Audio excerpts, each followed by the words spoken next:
I had a friend in high school. I met him, he moved into town, and he was kind of a wild individual. And I could kind of tell my mom didn't like him, but he was kind of fun. And so I got to know him, and we got closer, and then I started to realize he wasn't the best example for me. And when I was with him, prudence was kind of tossed out the window. But it's hard to, break apart a friendship that's already together. When I was probably 15, we were hanging out, and he had a stick of dynamite, and he wanted to see how long he could hold on to this stick of dynamite before it would explode, right? So he wanted to throw it at the last minute because he thought it would look really cool, and he blasted off part of his thumb. So this is the type of guy that this man was. A lot of fun, but dangerous. And so when I was with him, the prudence is out the window, and it's kind of like the weeds in the wheat. And my mom knew that there were problems with this kid, but she knew if she were to challenge me on it, you can't be friends with this kid, I'd probably rebel and I'd cause more problems. I think it's interesting that the gospel says, when everyone was asleep, his enemy came to sow the bad seed.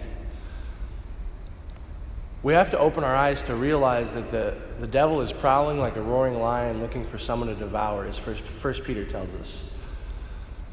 It's easy to kind of close our eyes to the fact that sin is real,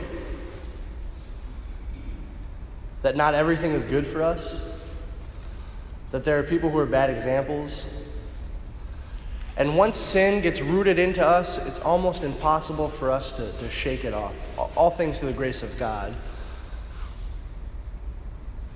But as, Smokey the Bear, the great theologian that he is, said, only you can prevent forest fires, right? You see a little spark of sin, we need to stomp it out right away.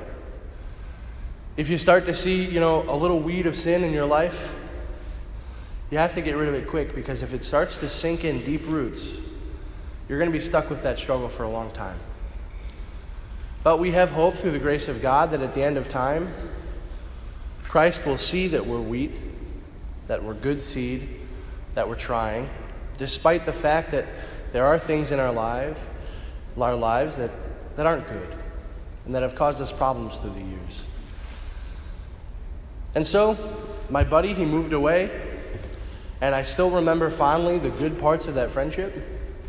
But I thank God that weed, that temptation that I felt with him, has subsided. I no longer want to hold on to dynamite for a very long time.